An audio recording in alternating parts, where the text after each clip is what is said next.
I didn't mean to say it. It just slipped out, sharp as glass, cutting through the silence that hung between us after yet another fight about nothing and everything. Maybe if you were more of a man, I wouldn't feel so damn lonely in this marriage. The moment the words left my mouth, I saw something break in him. Not anger, not even sadness, just stillness, like someone had turned off the lights inside his eyes. He didn't shout back, didn't throw anything. He just looked at me for a long hollow second and said quietly, "Okay." Then he walked upstairs, shut the bedroom door, and I didn't see him again that night.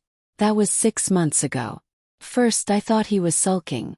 Ben always did that, withdraw, then come around once he cooled off. But this time he didn't come back. Not really. He still lived in the same house, slept in the same bed, ate the meals I cooked.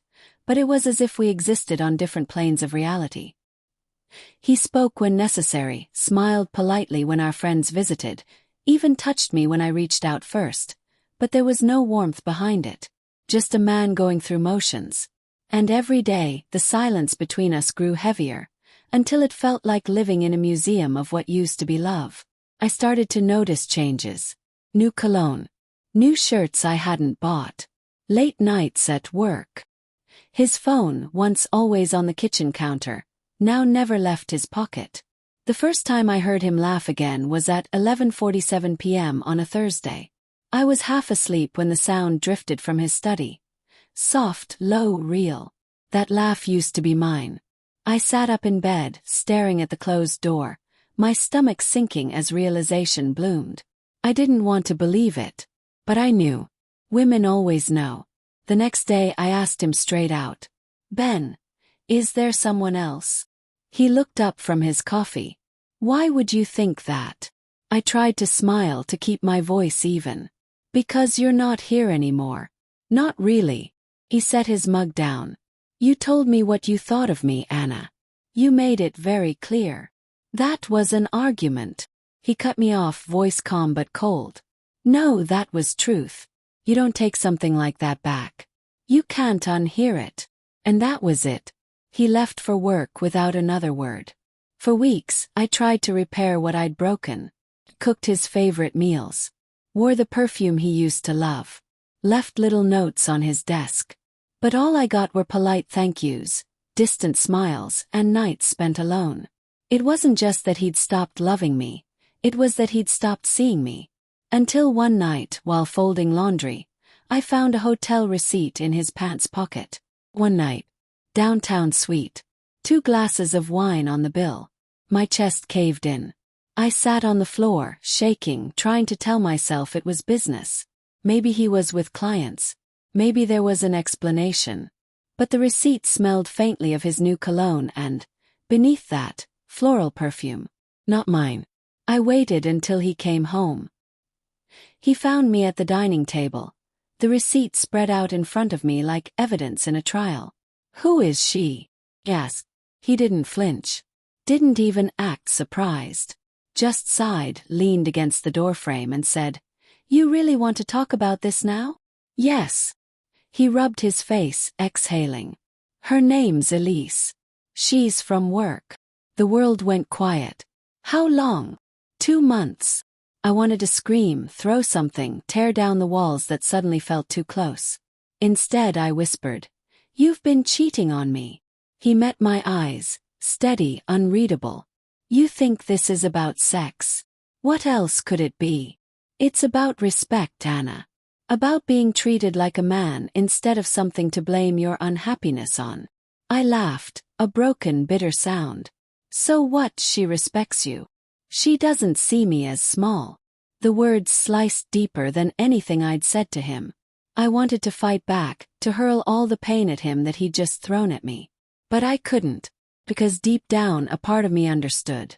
I'd humiliated him, emasculated him in the worst way possible, and now I was standing in the ashes of what that moment had burned away. "Do you love her?" asked finally. He hesitated. Too long. When he spoke, it was almost a whisper. "She makes me feel seen again." That was worse than yes. After that night we became strangers with shared history. He didn't leave immediately. and I didn't ask him to. We existed in this cruel limbo, pretending for friends, lying for appearances. Sometimes I'd catch him texting, smiling faintly at his phone. I'd turn away, pretending not to notice, pretending I wasn't dying a little more each time. Guilt sat like a stone in my throat. I'd started this war with one cruel sentence, and now I couldn't stop the bleeding. But then something changed. A week before our anniversary, I noticed Elise's name pop up on his laptop. Not a message, an email thread. HR documentation. I shouldn't have looked, but I did. The emails revealed something darker. Elise had been blackmailing him.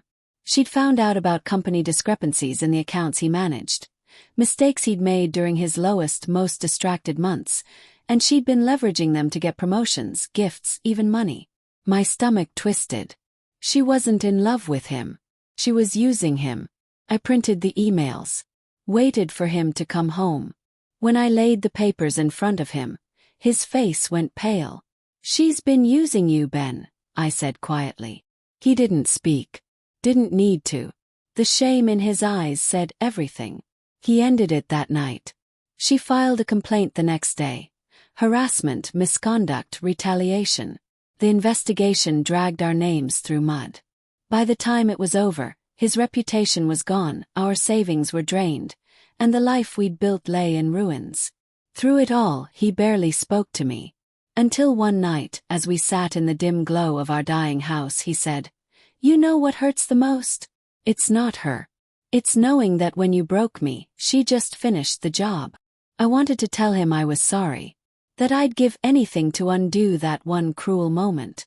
But apologies don't heal scars, they just acknowledge them.